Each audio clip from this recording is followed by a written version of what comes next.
Hello friends, good morning. कसे आहेत सगळे? आज होती महाशिवरात्री, पण मी रात्री साबुदाणे भिजत टाकायचं विसरली. कसं काय माझं लक्षातच राहिलं नाही. मग सकाळी उठून अंघोळ वगैरे केली आणि नंतर साबुदाणे भिजत टाकले आणि मग बाकीचे घरातले कामं आवरून घेतले. माझं जेवण करून घेतलं आणि मग ते उठले झोपेतून. मग त्यांना म्हटलं की साबुदाणे बनवते.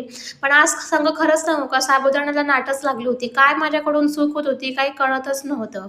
मग शेंगदाणे वगैरे वाटले आणि साबुदाणे करायची तयारी केली. बटाटे पण मी शिजवून ठेवले होते. मी शिजवूनच बटाटे टाकते आणि माझ्या नवऱ्याला बटाटे टाकलेले साबुदाणे खूप आवडतात. मग साबुदाणे करायला घेतले आणि इथंच माझा घोळ झाला, की मी डायरेक्ट ते जे हे पातेल्यातले साबुदाणे होते ते डायरेक्ट कढईत टाकले आणि त्याच्यामध्ये पाणी होतं थोडंसं. हे माझ्या लक्षातच आलं नाही आणि साबुदाणे केल्यावर बघा ही साबुदाण्याची खिचडी कशी झाली, सगळी चिकट झाली होती.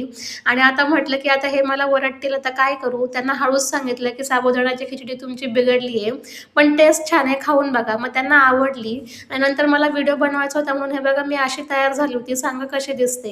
आणि एका व्हिडिओ मागे हे बघा हा माझा किती पसारा असतो. काय काय करायला लागतं ना ट्रान्झॅक्शन व्हिडिओ बनवण्यासाठी आणि खूप मेहनत लागते बरं का व्हिडिओ बनवायला. आणि हे बघा मी असा जुगाड केला होता. बॅगवर ते कपूर जाळलं होतं आणि त्यानंतर मग सगळं परत तयारी केलेली सगळी काढायची होती आणि परत जुन्या गेटअपमध्ये यायचं होतं.